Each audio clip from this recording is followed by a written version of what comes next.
Bendiciones, bendiciones, bendiciones, hermanos y hermanas. Una vez más estamos aquí en una segunda serie de reflexiones acerca de las consecuencias del pecado. Romanos 6:23 dice, porque la paga del pecado es muerte, mas la dádiva de Dios es vida eterna en Cristo Jesús. La paga del pecado es muerte infernal, muerte en la condenación en el infierno.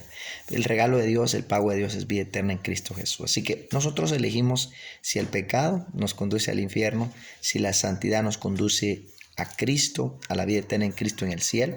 Tenemos que elegir. Ahora, las consecuencias del pecado, mencionamos anteriormente en un video antes acerca de las consecuencias del pecado. Mencionamos unas 6-7 consecuencias del pecado, pero hoy vamos a mencionar algunas más acerca de las consecuencias del pecado. Y vamos a tomar como ejemplo, no para juzgarlo, sino para que nos edifique a David.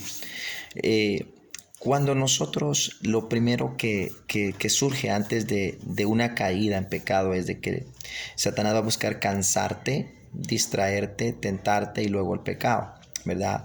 Cansarte, distraerte, tentarte y luego el pecado. Ahora, las consecuencias del pecado no solamente las pagas tú, ni solamente las paga la X persona, sino que lo número uno es de que tus hijos pagan las consecuencias.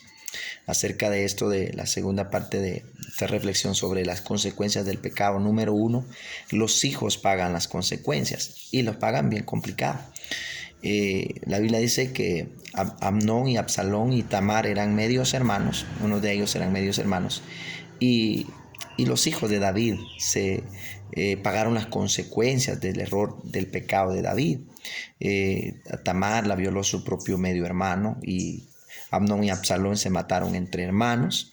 Entonces, las consecuencias, número uno, del pecado, la pagan tus hijos o mis hijos. Entonces, tenemos que pensarle, ¿no? ¿Por qué los hijos pagan las consecuencias? Pues es como una maldición que se activa, ¿no? Y Satanás viene para robar, matar y destruir. Esa es la primera, los hijos pagan las consecuencias. Lo segundo es que se transmite una maldición generacional. Esa es la segunda consecuencia. Se transmite una maldición generacional. Eso puede venir, se puede como proyectar y se va de generación en generación. Entonces tenemos que tener cuidado acerca de eso. Entonces esa es la segunda consecuencia, de lo que es el pecado. Ahora, la tercera consecuencia es de que va a haber un tormento en tu interior. Un tormento de tu alma, de tu espíritu, de tu carne. O sea, sufres un tormento, vas a sufrir un tormento. David decía, no quites de mí tu santo espíritu. David decía, mojo mi cama de lágrimas. David decía que no encontraba él paz, que no encontraba él esa tranquilidad. Entonces hay un desespero terrible, y eso te puede llevar a la muerte física, ¿verdad? Y no solamente a la muerte física, sino a la muerte eterna en cuanto al infierno. Entonces, esa es la tercera consecuencia que produce el pecado. La número 4 es que hay una deshonra total y vas a ser el blanco de burla de Satanás, de la gente de Satanás y los demonios. Entonces, lo cuarto, hay una deshonra total. O sea, la Biblia dice, Dios honra a los que le honran, ¿sí? Pero si nosotros deshonramos a Dios, van a haber consecuencias, y esa número 4 es una deshonra total. O sea, vas a hacer burla de hombres, de mujeres, de demonios, del infierno, del diablo. O sea, hay una deshonra y entonces hay una burla.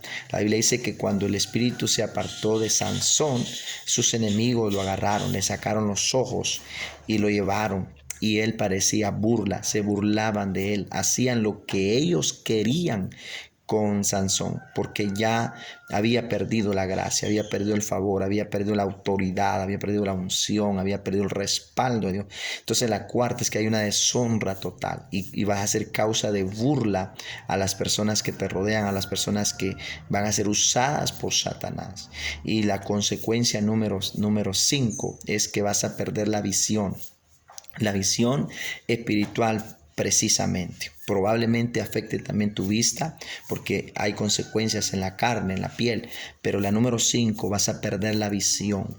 Cuando pierdes la visión, pierdes el deseo, pierdes el ánimo, pierdes la fe, pierdes la confianza, pierdes la seguridad, pierdes el anhelo, pierdes la fuerza, pierdes la movilización, la estabilidad, pierdes el hambre, pierdes el apetito por la presencia de Dios. Así que esas son consecuencias que vienen a destruir no solo tu vida, sino la gente que te rodea. Así que cuídate del pecado, líbrate del pecado. Por eso dice la palabra huir de la fornicación, porque cualquier otro pecado que el hombre comete está fuera del cuerpo, pero el que fornica contra su propio cuerpo peca. Si tú tienes dudas sobre la fornicación, ve y investiga en el diccionario bíblico qué significa fornicación. Te lleva a profundidades que son tremendas, que te llevan a lo que son significados de prostitución, de prostituirse, de venderse, de regalarse, de rebajarse, etcétera, etcétera.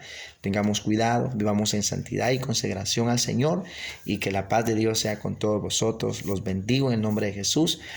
Probablemente estaremos hablando acerca de cómo librarnos del pecado y cómo salir del pecado. Así que te bendigo en el nombre de Jesús.